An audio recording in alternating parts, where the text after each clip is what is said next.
Hello दोस्तों, कैसे हो आप सब लोग। Welcome to my YouTube channel SSC maths by Arpit. तो दोस्तों, आज अपन लोग RRB NTPC 2025 under graduate level का सीबीटी 2 का पेपर करेंगे। ये पेपर हुआ था 20 दिसंबर 2025 को। चलिए फिर स्टार्ट करते हैं अपन। पहला क्वेश्चन है, divide 9900 among 3 person A B and C if the share of A and C are in the ratio 4:18 and B share is 50% of the total share of A and C, what is the share of B. तो देखिए यहाँ पे बोला जा रहा है कि 9900 को तीन लोगों में अपन बांट रहे हैं, ए बी सी, और इनके शेयर का जो रेशियो है वो अपन को कुछ इस तरीके से दे रखा है। ए और सी का तो डायरेक्ट रेशियो दे दिया अपन को 4:18। बी के बारे में बोला गया है कि बी का जो शेयर है वो ए और सी के टोटल शेयर का 50% है। तो देखिए ए और सी का टोटल शेयर अगर आप करेंगे तो कितना आएगा, 4 + 18 22, और 22 का 50%, 50% का मतलब आधा। तो अगर 22 का आधा अगर आप करेंगे तो कितना आ जाएगा, 11। तो बी का जो शेयर होगा वो होगा 11 यूनिट। तो ये हो गया ए सी और बी का रेशियो।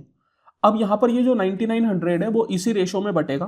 तो मैं बोल सकता हूं कि इन तीनों का जो सम है वो अपन को दे रखा है 9900 के बराबर। इन तीनों का सम अगर आप करेंगे तो कितना आएगा, 4 + 18 22, 22 + 11 33। तो 33 यूनिट की वैल्यू अपन को दे दी 9900, और अपन से बी का शेयर पूछ रहा है जो कि कितना है, 11 यूनिट। तो 11 यूनिट की वैल्यू यहाँ पे आपसे पूछी जा रही है। 3 से आप दोनों साइड कैंसिल आउट कर दीजिए, 3 से 11 बार में और 3 से 3300 बार में। तो 11 यूनिट की वैल्यू कितनी आ गई, 3300। That is option number A. Evaluate. तो देखिए बोर्ड मास के सवाल को हमेशा ब्रैकेट से अपन करते हैं, मतलब सबसे पहले जो सबसे अंदर का ब्रैकेट है उसको सोल्व किया जाता है। यहां पर दो तरह के ब्रैकेट आपको दिख रहे हैं, एक तो ये है करली ब्रैकेट और इसके अंदर है ये पेरेंथेसिस। तो सबसे पहले कौन सा होगा, अंदर वाला, दैट इज पेरेंथेसिस। तो सबसे पहले ये वाली वैल्यू अपने सोल्व होगी। तो इसको आप नॉर्मली सोल्व कर लीजिए, जैसे आप प्लस माइनस करते हैं वैसे ही। तो 26 में से 14 अगर मैं घटाऊंगा तो 12 आ जाएगा, और 12 में 6 अगर मैं जोड़ूंगा तो आ जाएगा 18। तो इस पूरे ब्रैकेट की वैल्यू आ गई 18। अब ये ब्रैकेट हट चुका है, इसके बाहर में एक मल्टीप्लाई का साइन है और उसके आगे में है -9। तो ये बन गया -9 × 18। तो अब सबसे पहले क्या सोल्व होगा, ये -9 × 18। तो इसको अगर आप सोल्व करेंगे तो ये माइनस साइन ऐसे रह जाएगा, और 9 × 18 बन गया 162।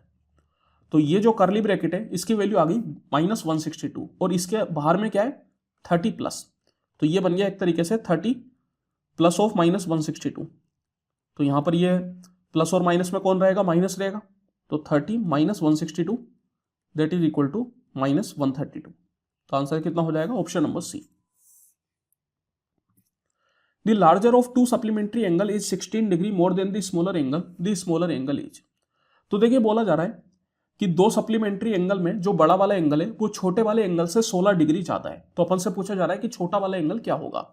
तो देखिए सप्लीमेंट्री एंगल कौन से होते हैं, ऐसे दो एंगल जिनका सम 180 डिग्री होता है।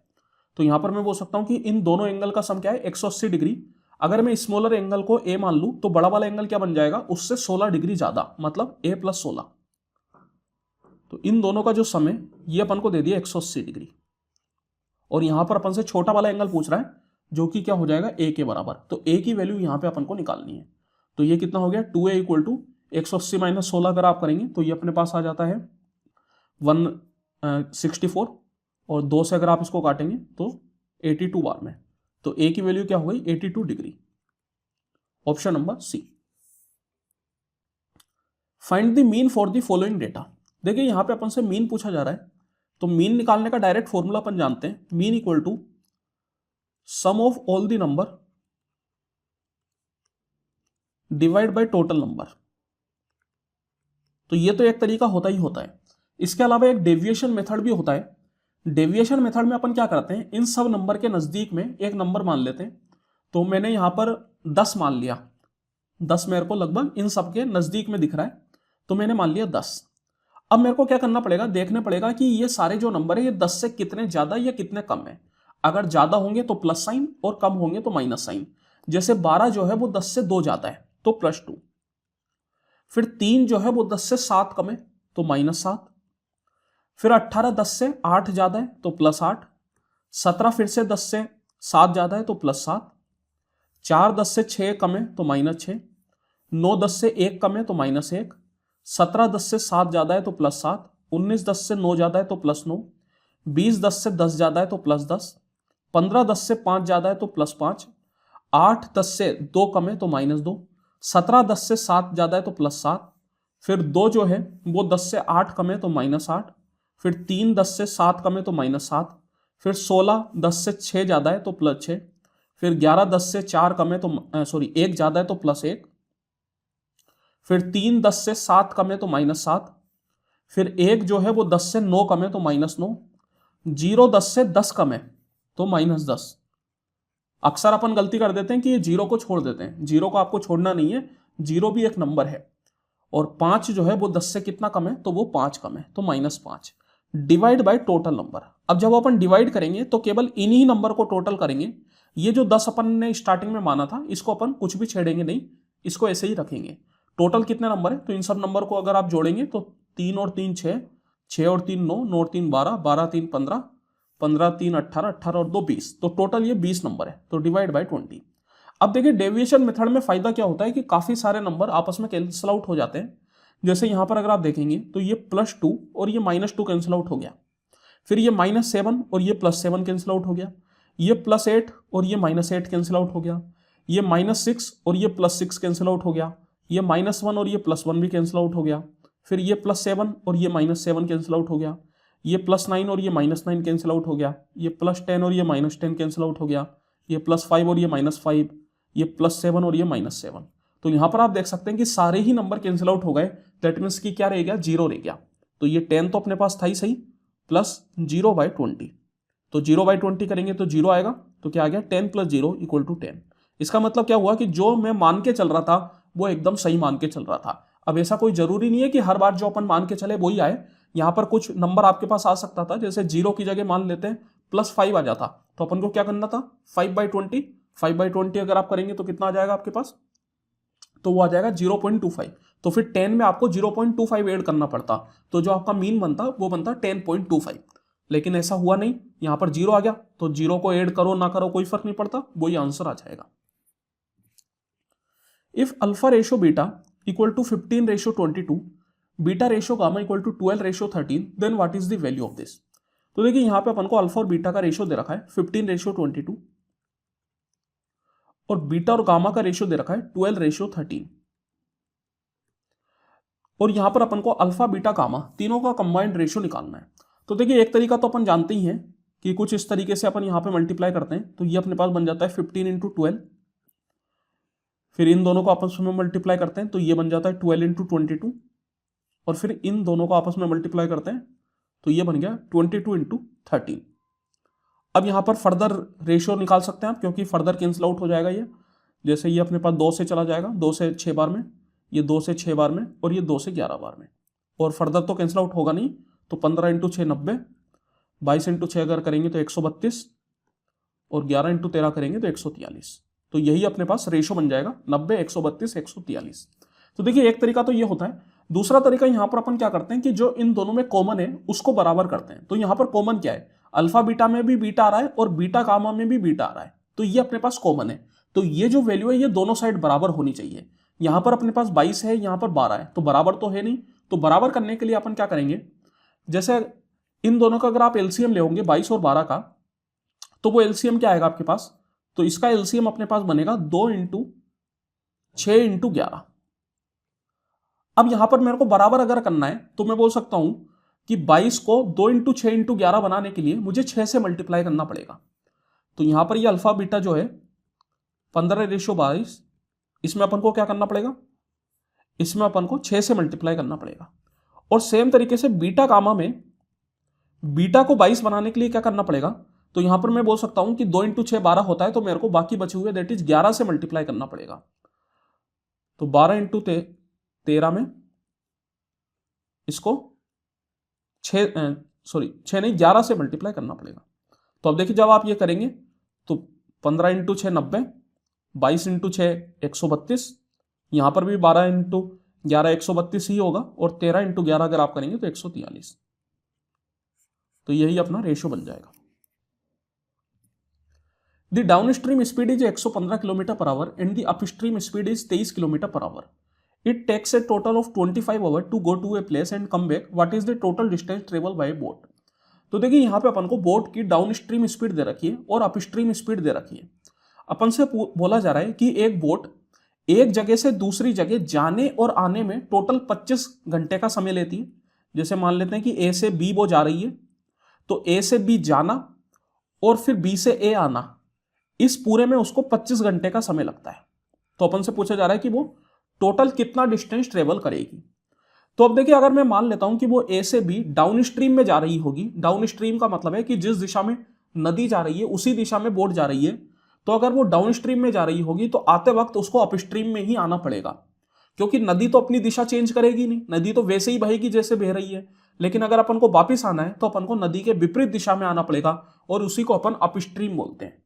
तो अगर ए से बी अपन डाउन स्ट्रीम जा रहे हैं तो फिर बी से ए अपन को अपस्ट्रीम आना पड़ेगा। तो टाइम इक्वल टू अपने पास होता है डिस्टेंस अपॉन स्पीड। तो यहां पर डिस्टेंस को मैं डी मान लेता हूं। अब मैं बोल सकता हूं कि ए से बी जितना डिस्टेंस होगा उतना ही डिस्टेंस बी से ए होगा। तो यहां पर स्पीड कितनी है, डाउन स्ट्रीम में स्पीड है 115, तो टाइम कितना लगेगा, डी बटा 115।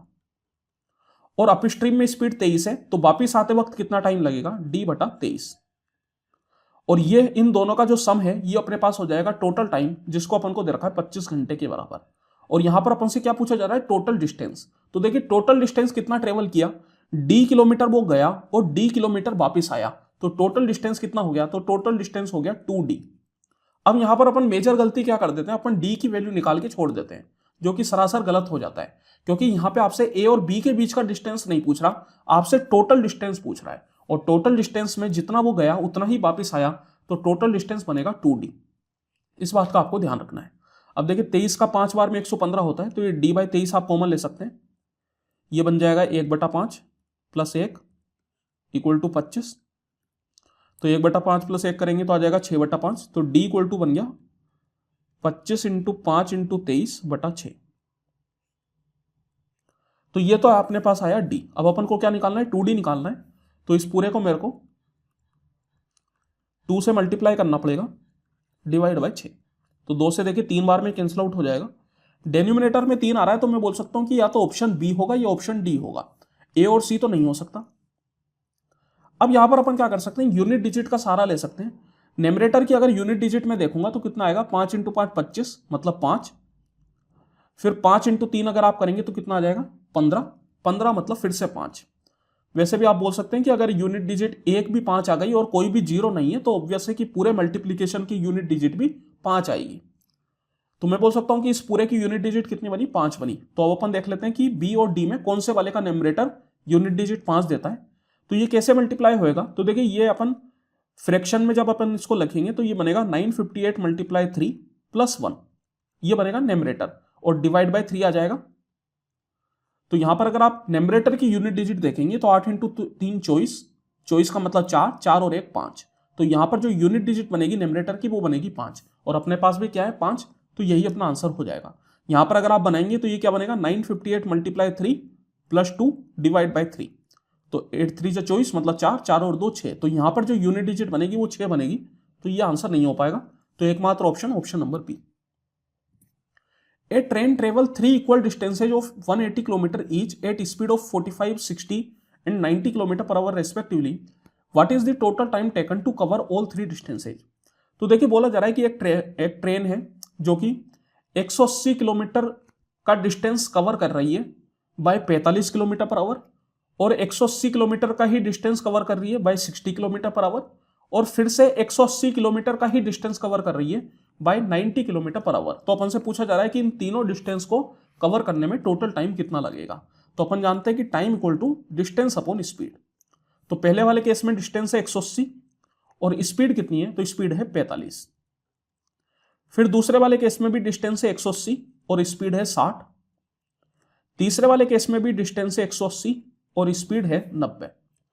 तो कितना हो जाएगा, ये 45 से 4 बार में, 60 से 3 बार में, 90 से 2 बार में। तो 4 और 3 7, 7 और 2 9, दैट मीन्स कि टोटल कितना टाइम लगेगा, 9 घंटे। Option number B evaluate. तो चलिए इसको सोल्व करते हैं। तो यहां पर अपन बोल सकते हैं कि सबसे अंदर से बाहर की ओर चलेंगे अपन। तो सबसे अंदर वाला स्क्वायर रूट अगर आप देखेंगे तो ये है, दैट इज √4 करेंगे तो कितना आ जाएगा, 2 आ जाएगा। तो इसकी वैल्यू आ गई 2। तो ये बन गया 7 + 2 दैट इज 9। अब ये अपने पास स्क्वायर रूट 9 है तो स्क्वायर रूट 9 कितना होता है, तो ये होता है 3। तो इस पूरे की जो वैल्यू है ये अपने पास बन गई 3। अब 97 + 3 अगर आप करेंगे तो 100 आ जाएगा, और उसके बाहर में एक स्क्वायर रूट लग रहा है, तो ये बन गया स्क्वायर रूट 100। स्क्वायर रूट 100 कितना बन गया, 10 बन गया। फिर इसके आगे 15 है, तो 15 + 10 बन गया, दैट इज इक्वल टू कितना, तो ये square root 15 + 10 that is square root 25, और ये अपने पास हो जाता है 5 के बराबर। फिर उसके आगे में क्या है, एक 31, तो ये बन गया स्क्वायर रूट 31 + 5, 31 + 5 हो गया 36, तो स्क्वायर रूट 36 मतलब 6 के बराबर, that is option number B. इस क्वेश्चन को विदाउट इस तरीके से सोल्व करके भी अपन कर सकते थे। यहां पर मैं बोल सकता हूं कि अगर एक 31 अपने पास आ रहा है और सब जगह प्लस का ही साइन है, तो इसका मतलब कि जो स्क्वायर रूट होगा वो 31 के स्क्वायर रूट से तो बड़ा ही होगा।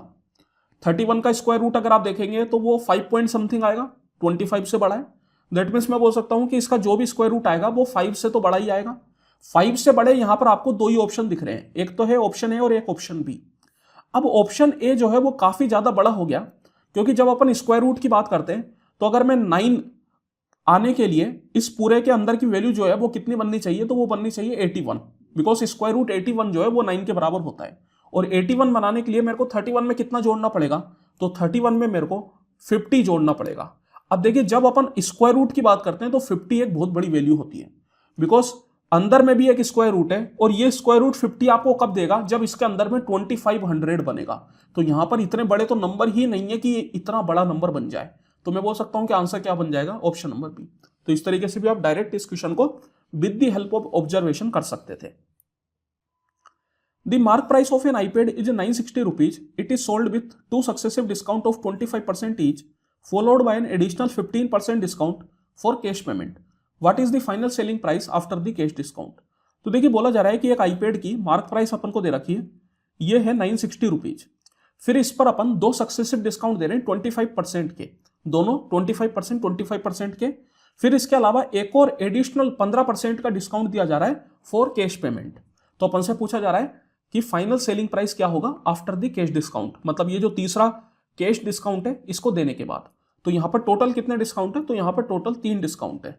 तो चलिए एक एक करके देते हैं। तो डिस्काउंट हमेशा मार्क प्राइस पर दिया जाता है, और डिस्काउंट देने के बाद जो वैल्यू निकल के आती है उसी को अपन सेलिंग प्राइस बोलते हैं। जब अपन सक्सेसिव डिस्काउंट की बात करते हैं तो इसका मतलब क्या होता है कि जैसे पहला डिस्काउंट मैंने दिया 25% का, 25% को आप चाहे तो फ्रैक्शन में लिख सकते हैं, ये अपने पास हो जाता है 1/4, मतलब 4 रुपए पे 1 रुपए का डिस्काउंट। तो 4 रुपए पे 1 रुपए का डिस्काउंट दूंगा तो कितना बन जाएगा, 3 रुपए, तो मल्टीप्लाई बाय 3/4। अब जब दूसरा डिस्काउंट अपन देंगे तो इस पूरी वैल्यू पे देंगे, तो यहां पर अपन को मल्टीप्लाई क्या करना पड़ेगा, दूसरा भी 25% का है, दैट इज 3/4। और फिर जब अपन तीसरा डिस्काउंट देंगे तो इस पूरी वैल्यू पे देंगे। तीसरा डिस्काउंट है 15% का, 15% का मतलब होता है 3/20, मतलब 20 रुपए पे 3 रुपए का डिस्काउंट, तो 20 - 3 17, तो बन गया 17/20। तो ये जो वैल्यू आएगी अपने पास यही अपनी हो जाएगी सेलिंग प्राइस। तो इसको अगर आप सोल्व करेंगे तो कितना बन जाएगा, तो देखिए यहां पर आप चाहे तो डायरेक्ट कैंसिल आउट कर सकते हैं। 4 × 4 16 होता है, और 16 का 6 बार में 6 में, तो ये 60 बार में हो गया। फिर 20 का ये 3 बार में, तो 3 × 3 9, 9 × 3 27, 27 × 17। आप चाहे तो यूनिट डिजिट का भी सहारा ले सकते हैं, और अदरवाइज पूरा मल्टीप्लाई करना है तो वो भी कर सकते हैं। तो क्योंकि बहुत ज़्यादा कैलकुलेशन है नहीं, आसानी से हो सकता है। 17 का 7 बार में 119, 11 के लिए चला गया, 17 दूनी 34, 34 और 11 45, तो आंसर आ जाएगा 459, option number B. The area of a square field is 1369 metre square, its perimeter is. तो देखिए स्क्वायर का एरिया अपन को दे रखा है और उसका पेरीमीटर पूछ रहा है। स्क्वायर का एरिया अपन जानते हैं, जैसे अगर मैं साइड को ए मान लूं तो उसका एरिया हो जाता है ए स्क्वायर, तो ए स्क्वायर इक्वल टू है 1369।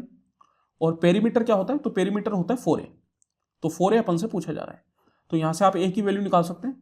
अब 1369 किसका स्क्वायर रूट हो सकता है, तो यहां पर जैसे अगर आप a निकालेंगे तो a क्या बनेगा, a इक्वल टू बनेगा स्क्वायर रूट 1369। तो अब मैं बोल सकता हूं कि जो 1369 होगा वो 30 और 40 के बीच में लाई करेगा, क्योंकि 900 का जो स्क्वायर रूट होता है वो 30 होता है, और 1600 का जो स्क्वायर रूट होता है वो 40 होता है। तो इसका जो स्क्वायर रूट होगा वो 30 और 40 के बीच में लाई करेगा। अब यहां पर आप यूनिट डिजिट देखिए, यूनिट डिजिट आ रही है 9, तो 9 कब कब आती है, तो जब मैं 3 का स्क्वायर करता हूं तब 9 आती है, या फिर मैं 7 का स्क्वायर करता हूं तब 9 आती है।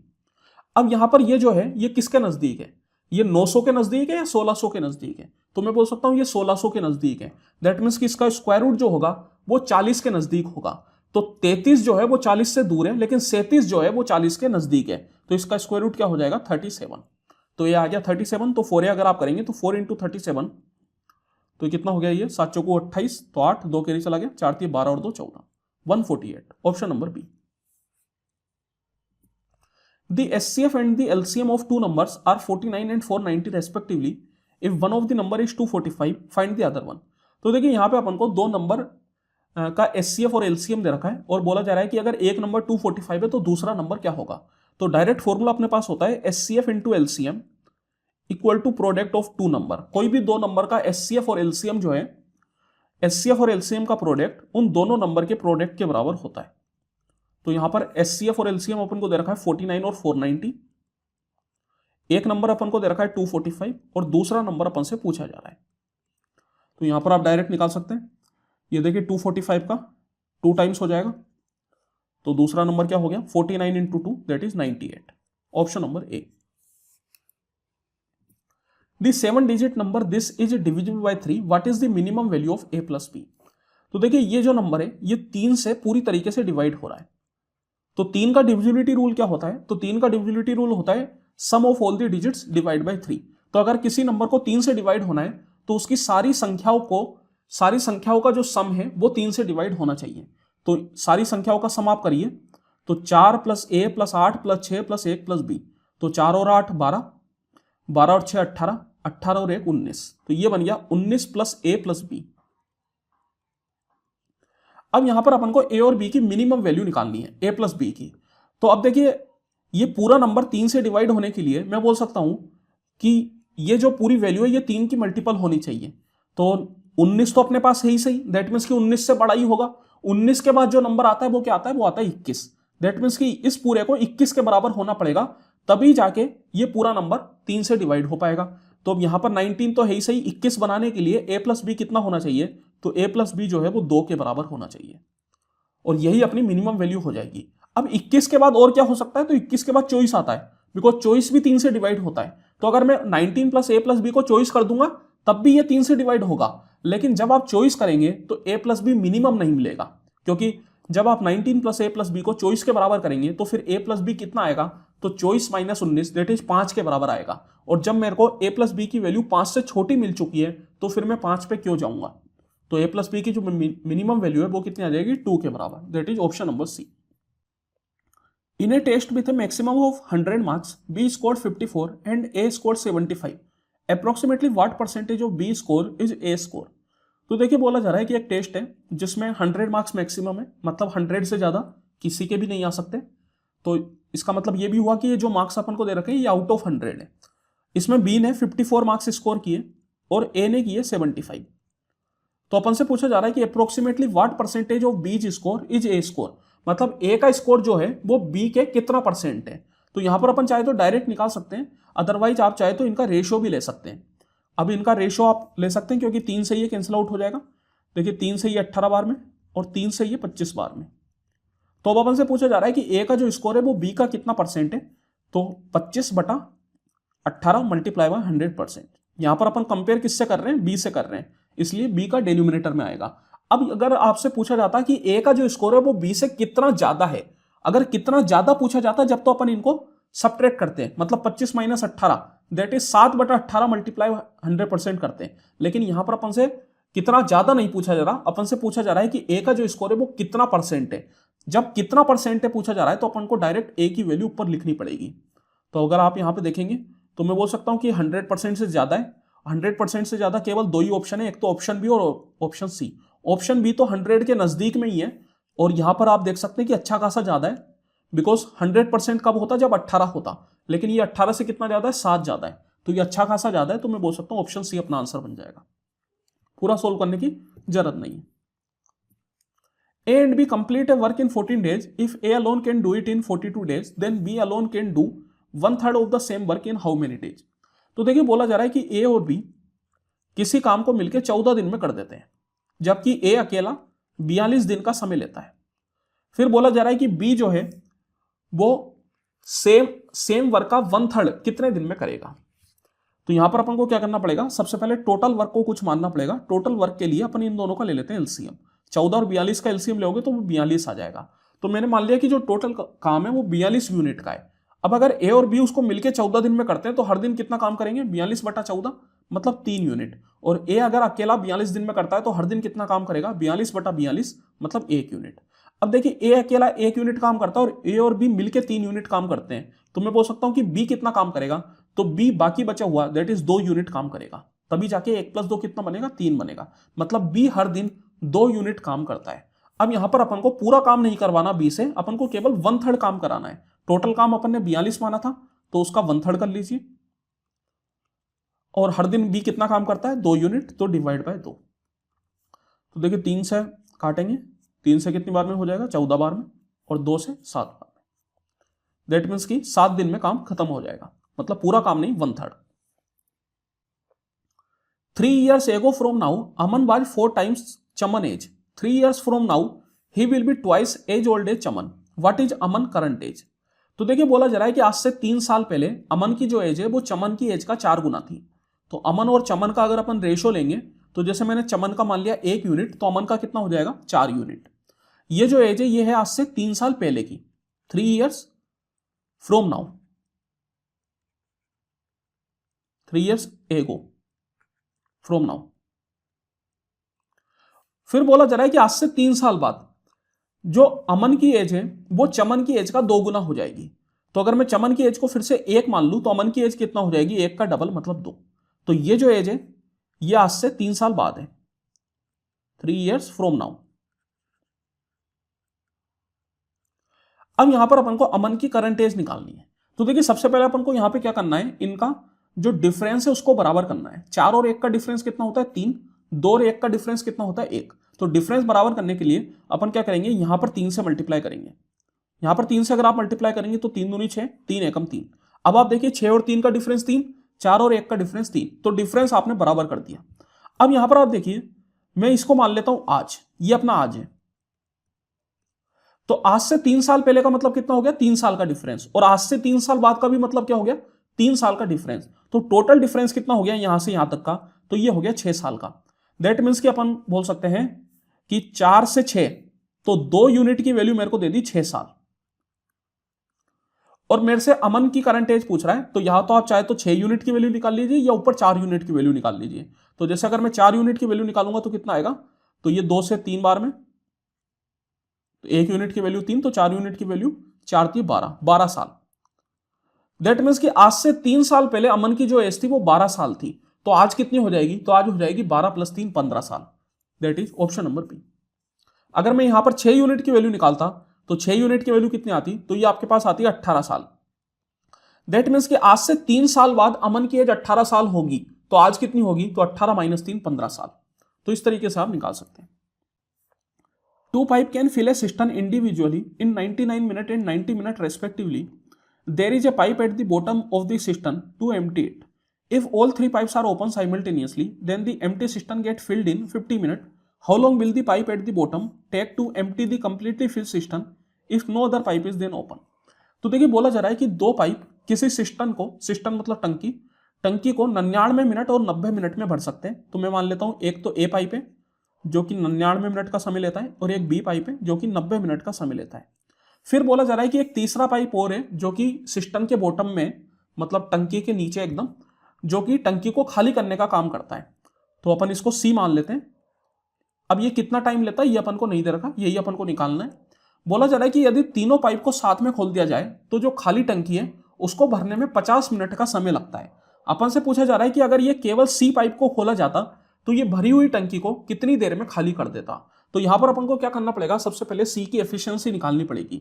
उसके लिए अपन क्या करते हैं, इन दोनों का ले लेते हैं एलसीएम, क्योंकि यहां पर सी के बारे में कुछ भी नहीं पता तो उसको कुछ भी नहीं कर सकते। जो नंबर अपन को दे रखे हैं उनका एलसीएम ले लेते हैं। 99 और 90 का एलसीएम क्या हो जाएगा, तो देखिए 99 होता है 9 × 11, 90 होता है 9 × 10, तो इनका एलसीएम अगर आप लेंगे तो 9 × 10 × 11। अब यहां पर मैं मान लेता हूं कि जो टंकी है उसकी टोटल कैपेसिटी है 9 × 10 × 11 लीटर। अगर ए पाइप उसको 99 मिनट में भरता है तो हर मिनट कितना पानी डालेगा, तो 9 × 10 × 11 बटा 99, दैट इज 10 लीटर। और बी पाइप अगर 90 मिनट में भरता है तो हर मिनट कितना पानी डालेगा, 9 × 10 × 11 बटा 90, दैट इज 11 लीटर। तो ये हो गया इनकी एफिशिएंसी। अब सी की जो एफिशिएंसी है उसको अपन मान लेते हैं x लीटर, मतलब ये हर मिनट x लीटर पानी खाली करता है। तीनों को साथ में खोला जा रहा है, तीनों को अगर अपन साथ में खोलेंगे तो देखिए ए तो 10 लीटर पानी डालेगा, बी 11 लीटर डालेगा, सी x लीटर निकालेगा। निकाल रहा है मतलब कम कर रहा है, कम कर रहा है मतलब माइनस साइन। तो 10 प्लस 11 21, 21 माइनस एक्स, तो हर मिनट 21 माइनस एक्स लीटर पानी टंकी में जाएगा और टोटल कितना टाइम लग रहा है 50 मिनट, तो मल्टीप्लाई बाय 50। तो ये हो गया अपने पास टंकी का टोटल कैपेसिटी, जो कि अपन ने माना है 9 × 10 × 11 के बराबर।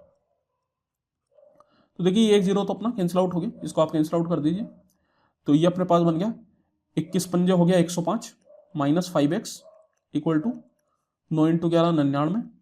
तो यहाँ से x निकालेंगे इतना आ जाएगा 105 माइनस 99 हो गया 6, तो ये बन गया 6/5। 6/5 का मतलब 1.2। दैट मीन्स कि ये जो सी पाइप है ये हर मिनट 1.2 लीटर पानी निकालेगा। अब अपन से पूछा जा रहा है कि अगर मैंने सी पाइप को अकेले खोला, ए और बी पाइप बंद है, तो जो भरी हुई टंकी है वो कितनी देर में खाली होगी। तो देखिए टंकी की टोटल कैपेसिटी है 9 × 10 × 11 और सी पाइप हर मिनट 1.2 लीटर पानी उसमें से निकाल रहा है, तो कितनी देर लगेगी। तो total capacity divide by efficiency that is 1.2। तो यहां पर आप इसको सोल्व कीजिए। अब अपने ऑप्शन जो है वो थोड़े नजदीक में, तो इस वजह से यहां पर अपन अप्रोक्सीमेशन का सहारा नहीं ले सकते। अगर आप 1.2 को 1 मान के सोल्व कर देंगे तो आपका सारा मामला गड़बड़ हो जाएगा, एक भी ऑप्शन आपका मैच नहीं करेगा। तो यहां पर अपन पॉइंट हटा के ऊपर में एक जीरो लगा देता हूं मैं। आप चाहे तो कैंसिल आउट कर दीजिए, जो भी कैंसिल आउट हो।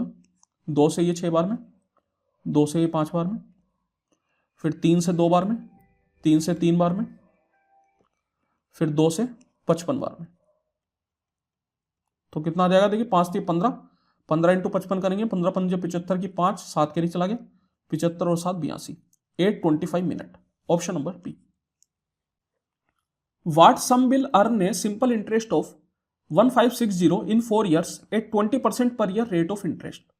तो देखिए बोला जा रहा है कि 1560 रुपए का इंटरेस्ट कितने सम पर मिलेगा। मतलब यहां पर अपन को प्रिंसिपल निकालना है और इंटरेस्ट अपन को दे रखा है, टाइम अपन को दे रखा है, रेट ऑफ इंटरेस्ट अपन को दे रखी है।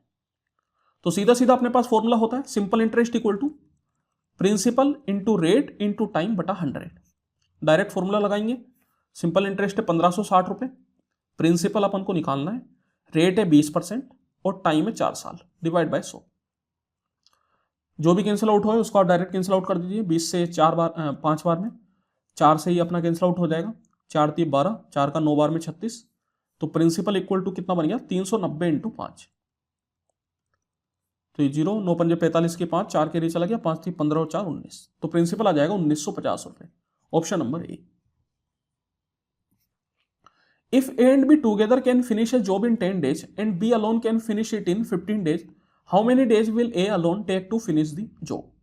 तो देखिए बोला जा रहा है कि यदि A और B किसी काम को मिलकर 10 दिन में कर देते हैं और B को अकेले 15 दिन लगते हैं, तो A अकेला कितने दिन में काम को खत्म कर देगा। तो सबसे पहले अपन क्या करते हैं, इन दोनों का ले लेते हैं एलसीएम। 10 और 15 का एलसीएम अगर आप लेंगे तो वो आ जाएगा 30 के बराबर।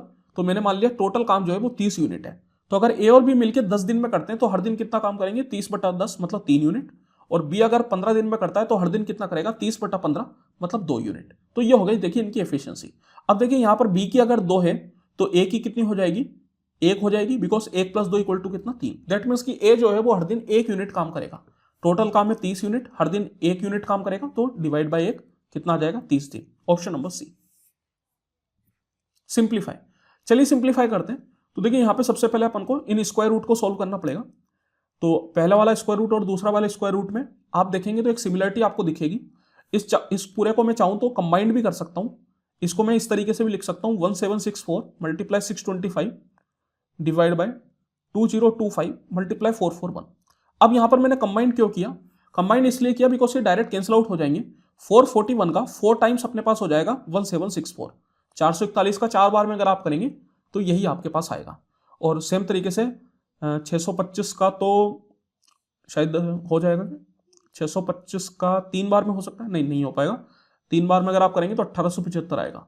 तो 625 से ये पूरी तरीके से कैंसिल आउट तो नहीं हो रहा, कोई बात नहीं। 25 से अपन काट लेते हैं, ये 25 से 25 बार में, और 25 से अगर मैं इसको काटूंगा तो देखिए 25 का 8 बार में 200 और फिर ये 1 बार में। अब यहां पर आप देख सकते हैं कि ऊपर 25 × 4 बन गया 100, 100 का स्क्वायर रूट से बाहर निकालेंगे तो 10, और नीचे में 81, 81 को स्क्वायर रूट से बाहर निकालेंगे तो 9। तो इन दोनों स्क्वायर रूट की वैल्यू जो है वो बन गई 10/9। तो ये बन गया 10/9 - 3/4 की होल पावर -2। अब जब कभी भी पावर माइनस में होती है तो सबसे पहले उसको अपन को पॉजिटिव बनाना पड़ता है।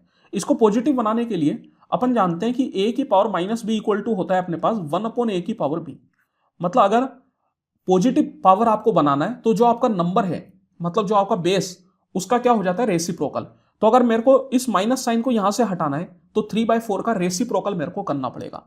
3/4 का रेसिप्रोकल अगर आप करेंगे तो क्या बन जाएगा, 4/3 बन जाएगा। तो ये बन गया 4/3 की पावर 2। तो ये बन गया 10/9 माइनस 4 का स्क्वायर 16, 3 का स्क्वायर 9। तो ये 9 एलसीएम आ गया, 10 माइनस 16 हो गया -6। तो -6/9, 3 से 2 बार में, 3 से 3 बार में, that is -2/3, option number D. Atul earn 16,000 per month. He spent 5,500 on rent, 2,500 on bill, and save the remaining amount each month. If he uses his entire monthly saving for his birthday celebration in 1 month, find his total saving for the year. तो देखिए ये वाला जो question है ये आपके RRB NTPC graduate level की लगभग हर शिफ्ट में पूछा गया था। हर शिफ्ट में नहीं बोल सकते, तो आप मान के चलिए कि हर 3 शिफ्ट में, एक शिफ्ट में तो पूछा जा ही रहा था। तो अगर आप ग्रेजुएट लेवल का पेपर करके गए होंगे तो ये क्वेश्चन आपके लिए एकदम लल्लू सा है। तो क्या बोला जा रहा है कि अतुल जो है वो हर महीने 16,000 रुपए कमाता है। इसमें से हर महीने वो 5,500 रुपए रेंट पर और 2,500 रुपए बिल पर खर्च कर देता है, और बाकी जो बच जाता है उसको वो सेव करता है। तो सबसे पहले उसके हर महीने की सेविंग अपन निकाल लेते हैं। तो देखिए सेविंग टू का होता है, ये होता है इनकम माइनस एक्सपेंडिचर। तो इनकम है 16,000 और एक्सपेंडिचर कितना है, तो एक्सपेंडिचर 5,500 तो रेंट पर और 2,500 रुपए बिल पर। तो ये अगर आप करेंगे तो कितना आ जाएगा, 5,500 प्लस 2,500 का मतलब हो गया 8,000। 16,000 माइनस 8,000 करेंगे तो आ जाएगा 8,000। दैट मीन्स कि हर महीने 8,000 रुपए की उसकी सेविंग है। तो अपन से पूछा जा रहा है कि उसकी ईयरली सेविंग क्या होगी। लेकिन यहां पर साथ ही साथ एक बात और बोली गई है कि जो उसका बर्थडे वाला मंथ आता है उसमें वो अपनी पूरी सेविंग खर्च कर देता है। अब देखिए मैं बोल सकता हूं कि साल में बर्थडे केवल एक ही बार आएगा, तो एक कोई महीना ऐसा होता होगा जिसमें वो अपनी पूरी सेविंग खर्च करता होगा, बाकी 11 महीने तो वो सेविंग करेगा ही करेगा। साल में कितने महीने होते हैं, 12 महीने, तो पूरे 12 महीने वो सेविंग नहीं कर रहा, केवल 11 महीने सेविंग कर रहा है। तो जो उसकी टोटल सेविंग बनेगी वो बनेगी 8,000 into 11, that is equal to 88,000, option number B. This sum of 10 number is 612, find their average. 10 number का सम अपन को दे रखा है, एवरेज अपन से पूछा जा रहा है। एवरेज इक्वल टू क्या होता है, तो average equal to sum of all number divide by total number. Sum of all number कितने नंबर है, 10, जो कि अपन को दे रखे हैं 612, और टोटल कितने नंबर है, टोटल नंबर है 10। तो कितना आ जाएगा 61.2, option number C. Water flow through a cylindrical pipe of internal diameter 21 centimetre at the rate of 8 metre per second. What time in minute would the pipe take to fill an empty rectangular tank of dimension 12/9/4.41 metre. तो देखिए बोला जा रहा है कि एक cylindrical pipe है, कुछ इस तरीके का मान लेते हैं अपन, ये अपना सिलेंड्रिकल पाइप हो गया। इसका इंटरनल डायमीटर अपन को दे रखा है, इंटरनल डायमीटर है अपने पास 21 सेंटीमीटर के बराबर। तो डायमीटर अगर 21 है तो रेडियस कितना हो जाएगा उसका आधा, दैट इज 10.5 सेंटीमीटर। फिर बोला जा रहा है कि इसमें से 8 मीटर पर सेकेंड की स्पीड से पानी बह रहा है। अब यहां पर आप देख सकते हैं कि अपन को कहीं भी इसकी हाइट नहीं दी गई, तो हाइट कैसे निकालेंगे। जब कभी भी अपन बोलते हैं कि इसमें से 8 मीटर पर सेकेंड के हिसाब से पानी बह रहा है, इसका मतलब है कि अगर 1 सेकेंड में इसकी हाइट को मैं 8 मीटर मान लूं, तो इतने दूरी में, मतलब इस पूरे पार्ट में जितना पानी होगा उतने वॉल्यूम का पानी 1 सेकेंड में निकलेगा।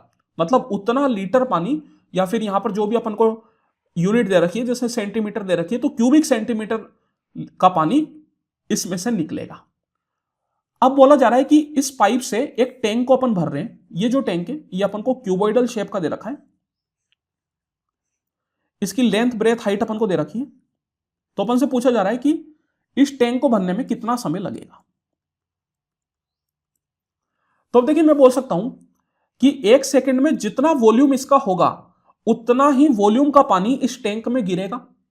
तो मैं देख लेता हूं कि कितना कितना पानी गिरेगा। तो सबसे पहले तो 1 सेकेंड में कितना पानी गिरेगा, तो वॉल्यूम इसका निकालते हैं। ये कैसी शेप है, क्यूबॉइड सिलेंड्रिकल शेप है। सिलेंडर का वॉल्यूम होता है पाई आर स्क्वायर एच, पाई को ले लेते हैं 22/7, यहां पर रेडियस है 10.5, और यहां पर आप देखिए रेडियस जो है वो सेंटीमीटर में और हाइट अपन ने मीटर में ली है, तो इसको भी अपन सेंटीमीटर में चेंज कर लेते हैं। तो सेंटीमीटर में चेंज करने के लिए क्या करेंगे, 100 से मल्टीप्लाई करेंगे, तो मल्टीप्लाई बाय 800। 7 से अगर आप इसको घटाएंगे, 7 का ये 1.5 टाइम्स हो जाएगा, 22 इंटू 15 बन गया 330, तो पॉइंट से ये 33 बन जाएगा, मल्टीप्लाई ये एक पॉइंट से एक जीरो कट गया, 105 इंटू 8 हो गया 840, और एक जीरो और तो 8400। इसको अभी ऐसे ही छोड़ देता हूं, ये अपने पास आ गया क्यूबिक सेंटीमीटर। दैट मीन्स कि एक सेकंड में इतना वॉल्यूम पानी इस टैंक के अंदर जाएगा। यहां पर अपन को आंसर मिनट में देना है कि ये जो टैंक है ये कितने मिनट में भरेगा। तो मिनट का मतलब क्या होता है, एक मिनट में 60 सेकंड है, तो मिनट करने के लिए मेरे को क्या करना पड़ेगा, इसको 60 से मल्टीप्लाई करना पड़ेगा, मल्टीप्लाई बाय 60, इतना क्यूबिक सेंटीमीटर। दैट मीन्स कि एक मिनट में इतना क्यूबिक सेंटीमीटर पानी इस टैंक में जाएगा। तो अगर ये टैंक कितनी देर में भरेगा, इसको अगर अपन को निकालना है तो क्या करना पड़ेगा, टैंक की टोटल कैपेसिटी डिवाइड बाय इस पाइप की कैपेसिटी। टैंक जो है वो क्यूबॉइडल शेप का है, तो इसका वॉल्यूम होता है length into breadth into height. Length, breadth और हाइट अपन को दे रखी है। अब लेकिन एक बात अपन को ध्यान रखनी है कि ये जो लेंथ, ब्रेथ और हाइट है ये मीटर में, और अपन जो टैंक सिलेंडर की कैपेसिटी है वो क्यूबिक सेंटीमीटर में लेके चल रहे हैं। तो यहां पर सबसे पहले यूनिट को बराबर करना पड़ेगा। तो यूनिट बराबर करने के लिए अपन इन सबको 100 से मल्टीप्लाई कर देते हैं, इसको भी 100 से मल्टीप्लाई कर दिया। तो यहां पर कितना बन गया, तो length into breadth into height that is 1200 into 900 into 441 divide by 33 into 8400 into 60। और ये जो आंसर आएगा ये कहीं में आएगा, मिनट में आएगा, क्योंकि अपन ने पहले ही 1 मिनट में कर लिया है। तो चलिए इसको सोल्व करते हैं। थोड़ी कैलकुलेशन यहां पर आपके पास है। देखिए ये 2 जीरो आपके पास कट जाएगा, 12 का 7 टाइम्स हो जाता है 84, डायरेक्ट कर दीजिए। ये 60 से ये एक जीरो अपना कैंसिल आउट हो गया, और 6 से 15 बार में, फिर 7 से ये कैंसिल आउट हो जाएगा 441। 7 का कितने बार में चला जाएगा, तो 7 6 जा 42 और 7 3 जा 21। फिर देखिए 3 से 5 बार में, 3 से 11 बार में, और तो कुछ कैंसिल आउट नहीं होगा। तो ये कितना बन गया, तो ये बन गया 63 इंटू 5 बाई 11। 63 इंटू 5 करेंगे, 5 3 15 की 5, एक कैरी चला गया, 5 6 30 और 1 31, 315 बटा 11 मिनट। तो 11 का 2 बार में 22, 31 माइनस 22 अगर मैं करूंगा तो आ जाएगा अपने पास 9 का मतलब बन गया 95, तो 11 का 8 बार में 88। तो ये 28 पॉइंट आएगा। कितना जाएगा, 95 माइनस 88 करेंगे तो 7, 7 का मतलब 70, तो 11 का 6 बार में, that is 28.6 minute. Option number B. Simplify the expression. तो देखिए यहां पर सबसे पहले तो स्क्वायर रूट को अपन सोल्व कर लेते हैं, बाकी चीजें तो नॉर्मल है, वो तो डायरेक्ट सोल्व हो ही जाएगी। तो स्क्वायर रूट की अगर मैं बात करूं तो यहां पर सबसे पहले अपन क्या करते हैं, इनका जो बेस है उसको बराबर कर लेते हैं। जैसे 27 को मैं 3 की पावर में लिख सकता हूं, 27 होता है 3 का क्यूब, तो ये बन गया 3 का क्यूब का होल पावर 12, प्लस 9 को लिख सकता हूं 3 का स्क्वायर की होल पावर 13, डिवाइड बाय 3 के स्क्वायर की होल पावर 6 प्लस 3 की स्क्वायर की होल पावर 14। अब अपन जानते हैं कि a की पावर m की होल पावर n अगर लिख रहा हो तो इसका मतलब है कि a की पावर m इंटू n, मतलब पावर को अपन आपस में मल्टीप्लाई कर सकते हैं। तो यहां पर ये 3 और 12 को आपस में मल्टीप्लाई कर सकता हूं, तो ये बन गया 3 की पावर 12 3 36 प्लस 3 की पावर 13 दूनी 26 डिवाइड बाय 3 की पावर 6 दूनी 12 प्लस 3 की पावर 14 दूनी 28। तो देखिए यहां पर आप क्या कीजिए, कॉमन ले लीजिए जो भी आपके पास कॉमन आए। सॉरी ये 3 आएगा, 3 का क्यूब बनेगा 6 3 18, ये 18 बनेगा, ठीक है। तो यहां पर देखिए ऊपर में मैं 3 की पावर 26 कॉमन ले सकता हूं, तो इधर रह जाएगा 3 की पावर 36 माइनस 26 करेंगे तो 10, और इधर 1। सेम तरीके से नीचे में मैं 3 की पावर 18 कॉमन ले लेता हूं, तो इधर तो रह गया 1, और 28 माइनस 18 करेंगे तो 10, तो 3 की पावर 10। तो देखिए ये ऊपर नीचे कैंसिल आउट हो गया, और इसको भी मैं कैंसिल आउट कर सकता हूं। a की पावर m अपॉन a की पावर n को अपन लिख सकते हैं a की पावर m माइनस n। तो यहां पर ये क्या बन जाएगा, 3 की पावर 26 माइनस 18 दैट इज 8। तो इस पूरे की वैल्यू आ गई 3 की पावर 8। तो स्क्वायर रूट 3 की पावर 8 अगर आप निकालेंगे तो क्या बन जाएगा, तो 3 की पावर 8 को मैं कैसे लिख सकता हूं, तो इसको मैं लिख सकता हूं 3 की पावर 4 इंटू 2, और इसको मैं लिख सकता हूं 3 की पावर 4 की होल पावर 2। अभी अभी अपन ने देखा था पावर आपस में मल्टीप्लाई होती है, तो यहां पर अगर आप स्क्वायर रूट लगाएंगे तो मैं बोल सकता हूं कि ये पावर 2 से ये स्क्वायर रूट कैंसिल आउट हो जाएगा, तो ये बन गया 3 की power 4 that is equal to 81। तो इस पूरे स्क्वायर रूट की वैल्यू आ गई 81। अब 3 की पावर 5 क्या होता है, तो 3 की पावर 4 होता है 81, तो 81 इंटू 2 अगर आप करेंगे, 81 इंटू 3 अगर आप करेंगे तो आ जाएगा 243। फिर यहां पर अगर पावर में माइनस साइन है, माइनस साइन को हटाने के लिए क्या करते हैं, जो बेस है उसका रेसिप्रोकल करते हैं, तो 1/3 क्या बन जाएगा, 3 बन जाएगा। तो ये भी अपने पास 3 की पावर 5 ही बन गया, जो कैंसिल आउट हो जाएगा वैसे तो, लिख दीजिए, फिर प्लस 81, तो ये आपस में कैंसिल आउट हो गया, तो आंसर क्या आ गया 81, option number A. Find the LCM of this, इसका एलसीएम निकालना है। तो देखिए जब कभी भी फ्रैक्शन नंबर होते हैं उसका अगर आपको एलसीएम निकालना है तो आपको क्या करना होता है, जितने भी न्यूमरेटर आपके पास दिख रहे हैं उन सबका तो आप लीजिए एलसीएम, और जितने भी डेन्यूमरेटर आपको दिख रहे हैं इन सबका आप लीजिए एचसीएफ।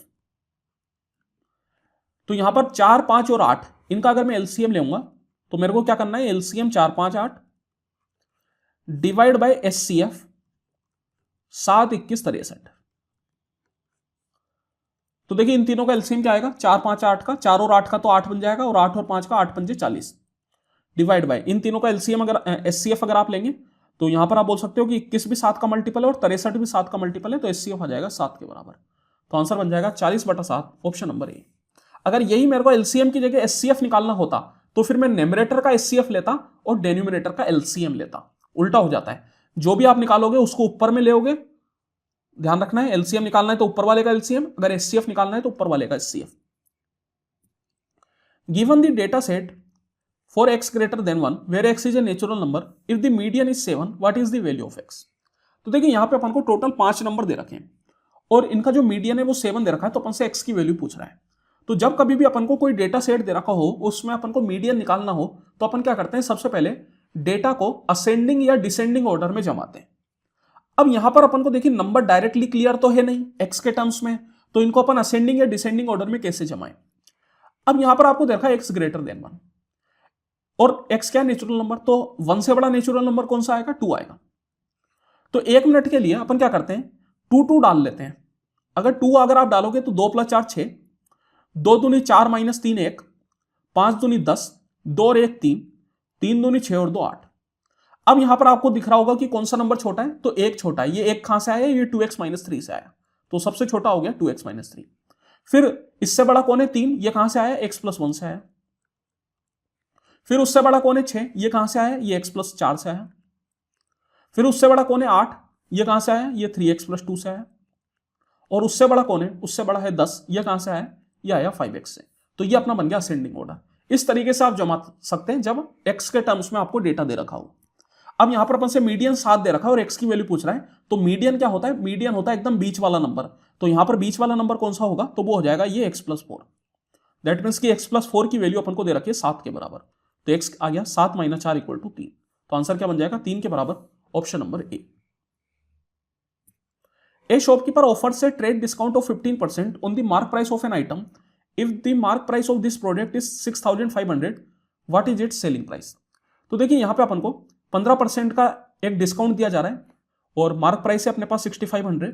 अपन जानते हैं कि मार्क प्राइस पे जब अपन डिस्काउंट देते हैं उसके बाद जो वैल्यू निकल के आती है उसी को अपन सेलिंग प्राइस बोलते हैं। तो यहां पर डायरेक्ट अपन 15% का डिस्काउंट दे देंगे। 15% का मतलब होता है 3/20, मतलब 20 रुपए पे 3 रुपए का डिस्काउंट। तो 20 - 3 17, तो 17/20। सोल्व कर लीजिए, आसानी से सोल्व हो जाएगा। ये कैंसिल आउट हो गया, 2 से अगर आप इसको काटेंगे तो 2 का 3 बार में, 2 बार में, 5 बार में, 325 × 17। यूनिट डिजिट से तो नहीं हो पाएगा लेकिन आसान कैलकुलेशन है। 17 पंजे 85 की 5, 8 कैरी चला गया, 17 दूनी 34, 34 और 8 42 की 2, 4 कैरी चला गया, और 17 × 3 51, 51 और 4 55, तो 5525, option number C. A trader lost 5% by selling a shirt for ₹850. He will gain X% by selling it for 1530. The value of X is. तो देखिए बोला जा रहा है कि एक ट्रेडर है जो कि एक शर्ट को अगर 850 रुपए में बेचता है तो उसको 5% का नुकसान होता है। यदि सेम शर्ट को वो 1530 रुपए में बेचे तो उसको X% का फायदा होगा। तो अपन से पूछा जा रहा है कि X की वैल्यू क्या होगी। तो देखिए यहां पर आप चाहे तो इसको डायरेक्ट सोल्व कर सकते हैं, कोई बहुत ज्यादा मुश्किल सवाल नहीं है। यहां पर मैं कॉस्ट प्राइस निकाल सकता हूं पहले।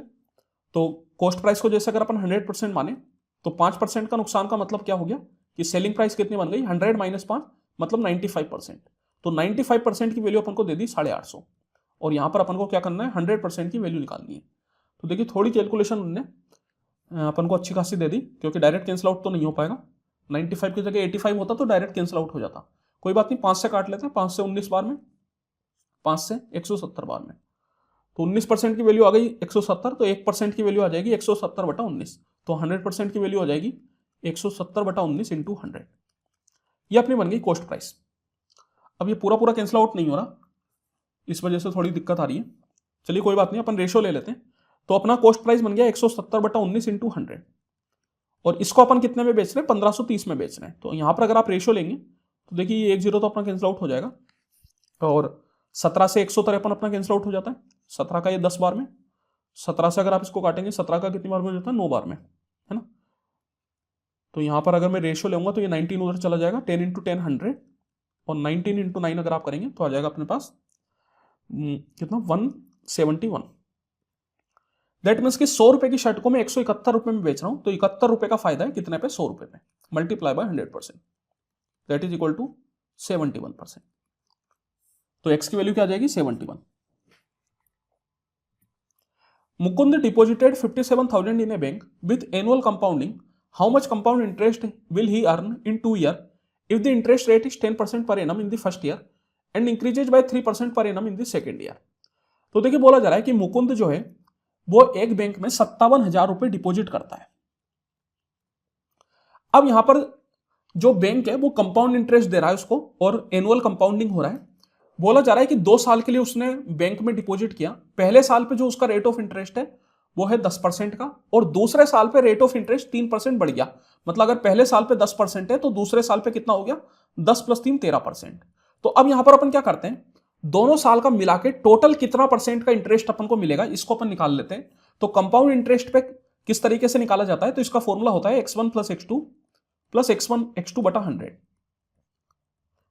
यही अगर सिंपल इंटरेस्ट होता, जब तो मैं डायरेक्ट दोनों को ऐड कर देता, तब तो मुझे कुछ करना ही नहीं था। लेकिन कंपाउंड इंटरेस्ट है, इस वजह से डायरेक्ट ऐड नहीं कर सकते, ये फॉर्मूला अपन को लगाना पड़ेगा, बिकॉज कंपाउंड इंटरेस्ट में इंटरेस्ट के ऊपर भी इंटरेस्ट मिलता है। तो यहां पर आप x1 को 10 और x2 को 13 डाल दीजिए, तो 10 + 13 + 10 इंटू 13 बटा 100। तो देखिए 10 + 13 हो गया 23, और ये 1 0 तो कैंसिल आउट हो गया, 13/10 1.3, तो आ गया 24.3। दैट मीन्स कि ओवरऑल 2 साल में मेरे को 24.3% का इंटरेस्ट मिलेगा। तो 24.3% किसका, प्रिंसिपल का, दैट इज 57,000 का। तो सोल्व कर लीजिए, 2 0 कैंसिल आउट हो गया, ये 1 0 से तो ये कैंसिल आउट हो जाएगा, तो 57 इंटू 243 बन गया। यूनिट डिजिट से तो नहीं कर पाएंगे बिकॉज सबकी यूनिट डिजिट सेम है, तो अपन चाहे तो यहां पर डिजिटल सम लगा सकते हैं। डिजिटल सम कैसे लगेगा, तो देखिए 5 और 7 का सम क्या होता है, 12, 12 का मतलब 1 + 2 3, तो इसका डिजिटल सम आ गया 3। यहां पर अगर आप देखेंगे तो 3 और 4 7, 7 और 2 9, तो 9 आ गया, इसका मतलब डिजिटल सम 0। तो इस पूरे का डिजिटल सम कितना आ जाएगा, 3 इंटू 0 दैट इज 0। तो देख लेते हैं कौन से वाले का डिजिटल सम 0 आ रहा है। तो देखिए 8 और 1 9 हटा दीजिए, 1 3 4 और 5 9, तो इसका डिजिटल सम 0 आ गया। तो ये आंसर हो सकता है, लेकिन एक बार देख लेते हैं कोई और ऑप्शन तो नहीं है जिसका डिजिटल सम 0 आ रहा हो, बिकॉज अगर एक से ज्यादा ऑप्शन है जिनका डिजिटल सम 0 आ रहा है तो फिर डिजिटल सम से नहीं चल पाएंगे। तो देखिए यहां पर आप देखिए 1 और 3 4 और 5 9, तो इसका डिजिटल सम आया 1, तो ये तो आंसर नहीं होगा। फिर 1 और 4 5, 5 और 1 6, 6 और 1 7, तो इसका डिजिटल सम 7, ये भी आंसर नहीं होगा। फिर 3 और 6 9, फिर 1 और 5 6, 6 और 1 7, इसका डिजिटल सम आया है 7। दैट मीन्स एकमात्र ऑप्शन है जिसका डिजिटल सम 0 आ रहा है, तो यही मेरा आंसर बन जाएगा, that is option number A. Simplify, चलिए सिंप्लीफाई करते हैं। एक बहुत ही आसान सा सवाल है, इस x को अपन को अंदर मल्टीप्लाई करना पड़ेगा, तो x इंटू 5x बन गया 5x², और x इंटू 5 बन गया -5x। फिर ये 7 को भी अंदर मल्टीप्लाई कर देता हूं, तो ये +7x² और 7 दूनी 14 +15, तो 5x² + 7x² हो गया 12x² -5x, -14 + 15 करेंगे तो +1। तो कौन सा हो गया, option number A. A conical cap has the base diameter 40 cm and height 21 cm. What is the cost of painting the surface of the cap at the rate of 112 पैसे पर square centimetre? तो देखिए बोला जा रहा है कि एक कोनिकल केप है, इसको अपन को पेंट करना है। इसकी हाइट और डायमीटर अपन को दे रखा है, हाइट है 21 और डायमीटर अगर 40 है तो रेडियस हो जाएगी 20, और बोला जा रहा है कि 1 स्क्वायर सेंटीमीटर को पेंट करने पे 112 पैसे का खर्च आता है। अब देखिए केप है तो ऑब्वियस है कि केप जो है वो नीचे से खुली रहेगी, तभी जाके उसको कोई पहन सकता है। केप का काम क्या होता है, कोई उसको पहनेगा, वही उसका काम है। तो पेन कब पाएगा, जब वो उसका बेस खुला हो। तो यहां पर जो मैं पेंट करूंगा वो केवल इसके कर्व्ड पार्ट पे पेंट करूंगा, और केवल बाहर की साइड पेंट करूंगा, अंदर की साइड पेंट नहीं करूंगा, क्योंकि अंदर से कोई मतलब नहीं है और वो अपन को लिख के नहीं दे रखा। तो अपन को क्या मान के चलना है, केवल बाहर से अपन पेंट कर रहे हैं। तो बाहर से पेंट कर रहे हैं, दैट मीन्स कर्व्ड पार्ट पे पेंट कर रहे हैं, तो अपन को क्या निकालना पड़ेगा, कर्व्ड सरफेस एरिया निकालना पड़ेगा। तो केप का कर्व्ड सरफेस एरिया क्या होता है, केप मतलब कौन का कर्व्ड सरफेस एरिया क्या होता है, पाई आर एल। अब पाई तो अपन को दे रखा है 22/7, रेडियस अपन को दे दी 20, स्लेंट हाइट अपन को नहीं दी गई, लेकिन अपन जानते हैं कि हाइट, रेडियस और स्लेंट हाइट तीनों मिला के राइट एंगल ट्राइंगल बनाते हैं। 20, 21 और 29 ये अपना ट्रिपलेट होता है, तो स्लेंट हाइट हो जाएगी 29, तो स्लेंट हाइट आएगी 29। अब ये जो आंसर आपके पास आएगा ये काय में आएगा, सेंटीमीटर स्क्वायर में। तो आप देख सकते हैं कि अगर 1 सेंटीमीटर स्क्वायर को पेंट करने में 112 पैसे का खर्च आता है, तो इतने पूरे को पेंट करने में कितना खर्च आएगा, तो ये अपने पास आएगा 22/7 इंटू 20 इंटू 29 इंटू 112 पैसे। और आंसर काय में देना है, रुपीज में देना है, तो रुपीज में देने के लिए अपन क्या करते हैं, डिवाइड बाय 100 कर देते हैं, बिकॉज 1 रुपीज इक्वल टू 100 पैसा। तो देखिए यहां पर आप सोल्व कर लीजिए, 7 से 1 बार में, और 7 का 6 बार में 42 हो जाएगा, 20 से 5 बार में, और आप चाहे तो यूनिट डिजिट का सारा ले सकते हैं, 5 से मैं कैंसिल आउट कर देता हूं इसको, 5 से 4 बार में 20 और 4 बार में 4.4 है ना। तो यूनिट डिजिट देख लेते हैं, यूनिट डिजिट क्या आ रही है, तो देखिए 4 इंटू 9 बन गया अपने पास 36, 36 का मतलब 6, और 6 इंटू 6 फिर से 36, तो यूनिट डिजिट आएगा 6। यूनिट डिजिट मतलब जो आपकी एकदम स्टार्टिंग वाली डिजिट है वो आएगी, वो यहां पर आपको केवल एकमात्र ऑप्शन है जिसमें 6 दे रखी है, that is option number D. फिर इसके बाद डिसमल लगेगा और कुछ आएगा, तो आंसर क्या हो जाएगा, option number D. A shopkeeper fixes the mark price of an item 90% above its cost price. What percentage of discount on mark price should be allowed to gain 71%? तो देखिए बोला जा रहा है कि एक शॉपकीपर है जो कि आइटम की मार्क प्राइस को कोस्ट प्राइस से 90% ऊपर मार्क करता है, इस पे कितना परसेंट का डिस्काउंट दिया जाए सो दैट कि 71% का फायदा हो। तो इसका देखिए डायरेक्ट फॉर्मूला होता है, mark price divide by cost price equal to 100 plus minus profit या loss percent divide by 100 minus discount percent. ऊपर नीचे परसेंट कैंसिल आउट हो जाता है, इसलिए उसको अपन नहीं लिखते हैं। अब यहां पर बोला जा रहा है कि जो मार्क प्राइस है वो कॉस्ट प्राइस से 90% ऊपर है, तो अगर मैं कॉस्ट प्राइस को 100 मानूं तो मार्क प्राइस कितनी हो जाएगी, 100 से 90% ऊपर, दैट इज 190। और यहां पर अपन को गेन हो रहा है, अगर प्रॉफिट होता है तो प्लस साइन लेते हैं और लॉस होता है तो माइनस साइन लेते हैं। गेन मतलब प्रॉफिट, तो प्लस साइन लेंगे, और कितने का, 71 का, डिवाइड बाय डिस्काउंट परसेंट यहां पे अपन को निकालना है, तो उसको अपन ऐसे ही छोड़ देते हैं। तो चलिए यहां पे क्रॉस मल्टीप्लाई कर लेते हैं, तो 100 माइनस डिस्काउंट इक्वल टू कितना हो जाएगा, 171 मल्टीप्लाई 100 बाय 190। ये एक जीरो अपना कैंसिल आउट हो गया, 19 से ये 9 बार में चला जाएगा, तो ये आ गया 90, तो डी इक्वल टू कितना बन गया, 100 माइनस 90 दैट इज 10। इसका मतलब 10% का डिस्काउंट दिया जाएगा, option number B. A pole is standing on the top of a house, the height of the house is 25 metre.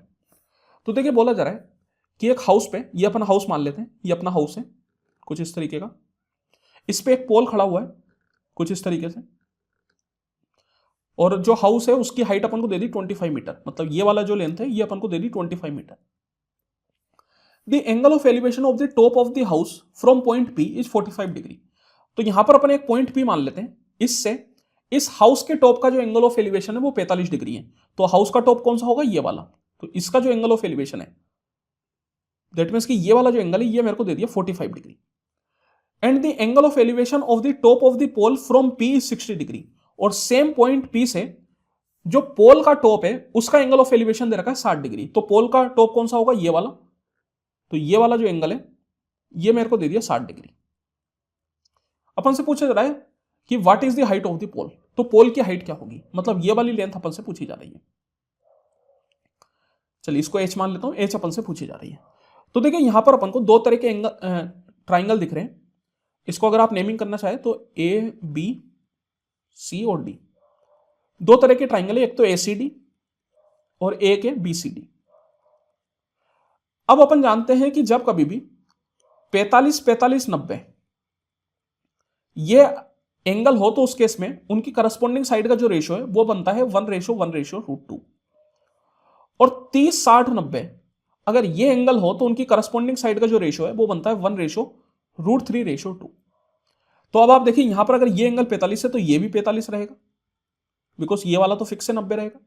तो 45 के सामने वाला अगर 25 है तो ये 45 के सामने वाला भी 25 रहेगा, बिकॉज रेशियो क्या रहना चाहिए, 1:1।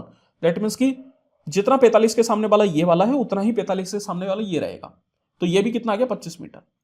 अब मैं अगर बड़े वाले ट्राइंगल एसीडी में देखूं, एसीडी में अगर मैं देखूं तो ये पूरा अगर 60 है तो ये कितना होगा, ये होगा 30। तो अगर 30 के सामने वाला 25 मीटर है तो 60 के सामने वाला कितना होगा? तो आप देखिए 30 के सामने वाला अगर 1 होता है तो 60 के सामने वाला √3 टाइम्स होता है। मतलब इसको अगर आप 25 से मल्टीप्लाई करेंगे तो कितना बनेगा? 25 √3 और 50। मतलब अगर 30 के सामने वाला 25 है तो 60 के सामने वाला कितना होगा? 25 √3। मतलब ये पूरी वैल्यू जो है ये कितनी आएगी? ये आएगी 25 √3। तो मैं बोल सकता हूं कि h + 25 इक्वल टू आ गया 25 √3। तो h कितना आ गया? 25 √3 - 25। 25 कॉमन ले लीजिए, √3 - 1। That is option number C. तो इस तरीके से आप कर सकते हैं। In what ratio must Rohit a grocer mix 2 varieties of gram flour costing 130 and 150 per KG so as to get a mixture worth 145.5 per KG. तो देखिए पूछा जा रहा है कि एक रोहित जो कि ग्रोसर है, मतलब किराने वाला, वो ग्राम फ्लोर 130 और 150 पर केजी को किस रेशियो में मिलाए कि जो मिक्सचर है वो 145.5 पर केजी बन जाए। तो यहां पर अपन मिक्सचर एंड डेलीगेशन लगा सकते हैं। पहला है 130 पर केजी, दूसरा है 150 पर केजी, और जो मिक्सचर है वो कितना बना? 145.5 पर केजी। तो यहां पर आप इस तरीके से एरो बना लीजिए। जिस डायरेक्शन में एरो जा रहे हैं उस डायरेक्शन में आपको सब्ट्रैक्ट करना है। 150 में से 145.5 घटाएंगे तो आ जाएगा 4.5, और 145.5 में से 130 घटाएंगे तो आ जाएगा 15.5। इनका ले लीजिए ratio.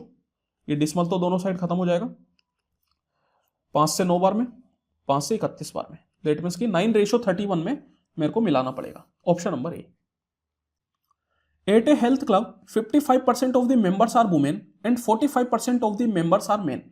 If the average age of the men is 95 years and the average age of the women is 85 years, what is the average age of all the members? तो देखिए बोला जा रहा है कि एक हेल्थ क्लब में 55% वुमेन है और 45% मेन है। मेन की एवरेज एज है 95 ईयर और वुमेन की एवरेज एज है 85 ईयर। तो अपन से पूछा जा रहा है कि सारे मेंबर्स की एवरेज एज क्या होगी। तो यहां पर अपन बोल सकते हैं कि टोटल लोग कितने? 100%। तो यहां पर अपन सम को बराबर कर देते हैं। तो यहां पर देखिए एक वुमेन की अगर एज 85 ईयर है तो 55% की कितनी हो जाएगी? तो वो हो जाएगी 55% इंटू 85। सेम तरीके से अगर एक मैन की एज 95 ईयर है तो 45% की कितनी हो जाएगी? तो वो हो जाएगी 45% इंटू 95। ये हो गया अपने पास सारे लोगों का सम। अब यहां पर मैं सारे लोगों की जो एवरेज है उसको x मान लेता हूं। अगर 100% लोग हैं तो उनका टोटल कितना हो जाएगा? तो वो हो जाएगा 100% इंटू x। तो देखिए ये भी अपने पास सारे x लोगों का सम है, ये भी x लोगों का सम है, तो इन दोनों को अपन कर सकते हैं बराबर। तो यहां से अपन को x की वैल्यू निकालनी है। ये परसेंट तो सब जगह कैंसिल आउट हो जाएगा, 5 से 11 बार में, 5 से 9 बार में, 5 से 20 बार में, फिर 5 से और काट लेते हैं 17 बार में, 5 से 19 बार में, 5 से 4 बार में। तो x इक्वल टू कितना आ जाएगा आपके पास? तो देखिए 11 इंटू 17 कितना हो गया? ये हो गया 187। 19 इंटू 9 करेंगे 171 डिवाइड बाय 4। 7 और 1 8, 8 7 15 की 5, एक कैरी चला गया, 358/4, 4 का 8 बार में 32, 4 का 9 बार में 36 और 5 बार में 20। तो 89.5।